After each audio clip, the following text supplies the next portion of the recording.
পেনসিলভেনিয়ার Delaware কাউন্টির কিছু শহরে কয়েকদিন যাবৎ পোড়া গন্ধ ছড়িয়ে পড়েছে। শহরের বাসিন্দারা জানিয়েছেন সোমবার গভীর রাত থেকে এই গন্ধ বাড়তে থাকে।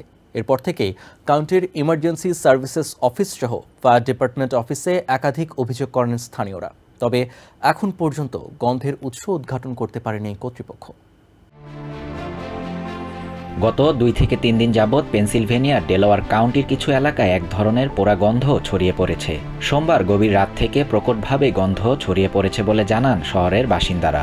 Actually, I thought a house was on fire. It just smelled like a house burning. I work with landscaping, so I'm just thinking that it's just from the lawnmower or something, but just regular burning, smelling wood. Delaware county emergency services অফিসে অভিযোগ দেওয়ার জন্য একদিনে অসংখ্য call করেন স্থানীয়রা। তবে গন্ধের উৎস এখন পর্যন্ত উদ্ঘাটন করতে পারেনি কর্তৃপক্ষ।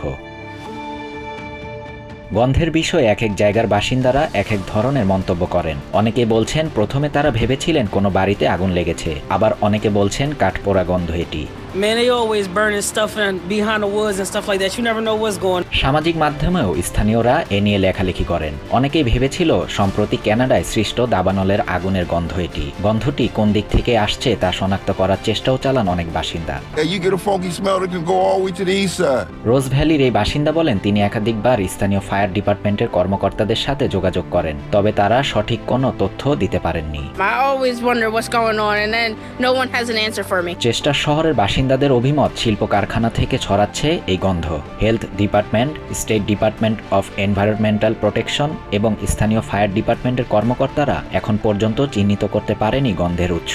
রহস্য উদ্ঘাটন করতে না পারলেও কর্মকর্তারা বলছেন উদ্বেগের কোনো কারণ নেই। শাহরিয়ার শাফাত, TVN 24 নিউজ ডেস্ক।